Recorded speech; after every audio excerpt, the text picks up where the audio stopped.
bekas Ketua Menteri Melaka yang terpalit dengan tuduhan merogol seorang pelajar sekolah serta dakwaan rasuah membabitkan 40 juta ringgit. Meskipun begitu, beliau dilantik menjadi pengurusi RISDA.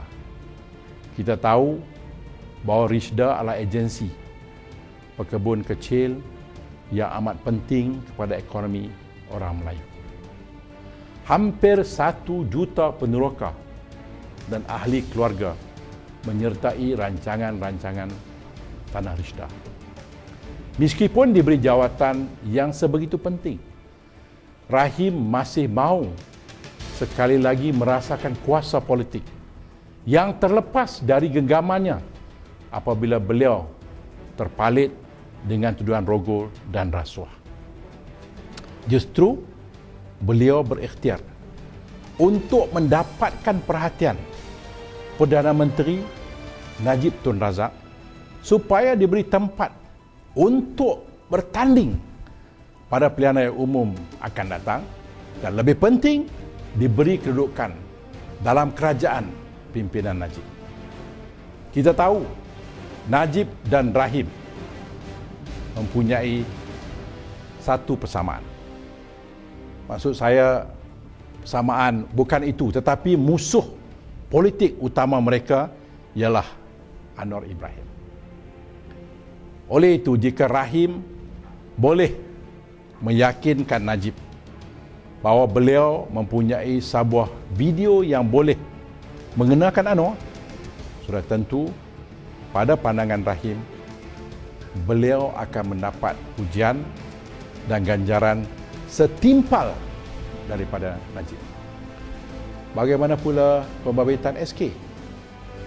Beliau ahli perniagaan yang menubuhkan sebuah syarikat baja dan melantik Senator Shuaib Lazim menjadi penasihat syarikat ini. Maklumat syarikat ini atau matlamat syarikat ini ialah mendapatkan kontrak membekalkan baja kepada RISDA. Kontrak ini bernilai ratusan juta ringgit. Justru SK perlu mencari sesuatu helah, sesuatu hadiah untuk dibawa kepada pengurusi RISDA, iaitu Rahim. Lantaran itu, video ini diwujudkan. Saya yakin Rahim Tamici, SK dan Senator Shuaib berusaha bersungguh-sungguh menyediakan pelakon seiras Anwar, siapkan lokasi dan merakamkan adegan seks ini dengan harapan lelaki X yang ditonjolkan ini akan memukau media, ahli perniagaan, politikus dan rakyat bahawa lelaki yang mereka tonton dalam video lucah ini adalah Anwar Ibrahim. Dengan itu, akan tamatlah riwayat politik Anwar Ibrahim. Namun, lebih kerap mereka tayangkan kepada rakyat lebih banyak kecacatan yang rakyat temui dalam video ini. Rahim dan SK cuba memberikan alasan akan kecacatan ini. Akhirnya, mereka lupa apa yang mereka katakan sebelumnya. Nampaknya senjata telah makan tuan. Ini kerana sebagai orang Islam, mereka lupa ada surah yang jelas berhubung dengan perkara fitnah ini.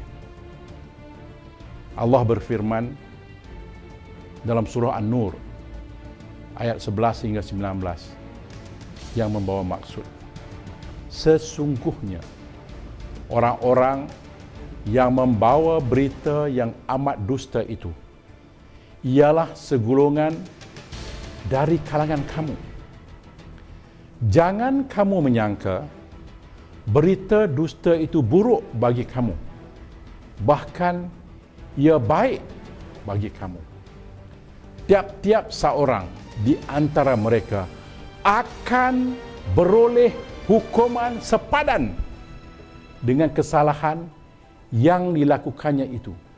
Dan orang yang mengambil bahagian besar dalam menyiarkannya di antara mereka akan beroleh siksa yang besar di dunia dan di akhirat. Kalau kita baca hinggalah ayat ke-19. Saya berdoa agar Allah selamatkan Datuk Seri Anwar Ibrahim dan familinya. Allah selamatkan rakyat dan negara tercinta kita, Malaysia. Moga Allah berikan kekuatan untuk kita terus berjuang, menegakkan yang hak dan menghapuskan kezaliman dan penindasan ini. Saya juga menyeru seluruh anak muda supaya bangun dan tentang fitnah dan kezaliman ini, kerana masa depan negara ini berada di tangan kamu. Yang zalim dan kotor fikirannya adalah politikus tua bangka yang tak sedarkan diri akan menemui ajal tidak beberapa hari lagi. Bangunlah, wahai anak-anak muda. Lihat di sekeliling kamu, Mesir, Tunisia dan Singapura. Mereka berani, kamu juga mesti berani. Pemerintah ada wang dan kuasa. Kita semua ada rakyat dan ada Allah Ta'ala. Sekian. Terima kasih.